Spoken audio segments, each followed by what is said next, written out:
How's it going, guys? Welcome to another video. In today's video I'm going to give you 4 exercises that are going to start helping you build some pecs. Okay, so this first movement is a rotating incline dumbbell press. Now I love this movement for the sake of both being able to get a lot out of a pressing movement, but being able to throw that rotation in, I find just really helps get a great mind-muscle connection to the pecs as we run through the movement. Mind-muscle connection just being your ability to actually feel the muscle squeeze, particularly at the top, and obviously stretch at the bottom. As you look at this side angle, you'll see that I'm doing my best to keep my shoulders pinned, and it's another thing you want to do to keep the shoulders out and keep tension on the pecs all the way through. Next movement, barbell incline press.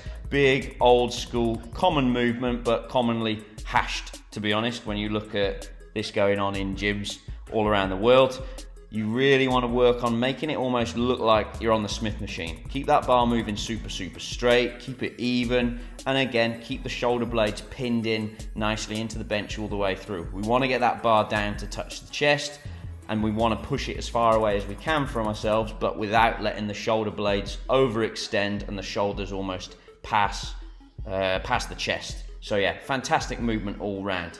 The next movement we've got coming up is a movement you don't see done quite as much, to be honest. You see a lot of cable crossover standing movements. This is a way I really like to use the cables, and it's a fixed high incline press. With this movement, compared to a cable crossover, typically you get a lot more stability for obviously being seated, and that just then allows you to really concentrate on getting a maximum stretch and maximum squeeze on the chest without losing tension through other muscle groups. So you'll see people using cables for crossovers all the time, and they'll end up jerking from their legs, from their hips. This is a great way to use the cables and really maximize tension across the chest. Again, keep the shoulders pinned back and press through by squeezing the inside of the elbows together.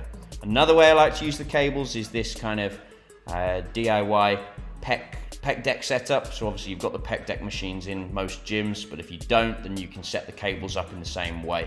So instead of pressing like we were on that movement before, we're now looking to open up the chest, open the arms away from the body, and squeeze the arms across in front of the body, but keeping a very slight bend in the elbow all the way through. Only way you can do that is by thinking about keeping the bicep and tricep nice and tense.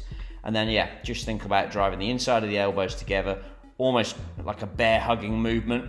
It's a fantastic movement, but be humble on the weight. Don't go crazy with it. You won't use as much as you would on a typical press. So there you go, there's my top 4 chest movements. Let me know if there's a particular body part or muscle group that you want me to do next on this particular type of video. And yeah, I look forward to seeing you in the next one.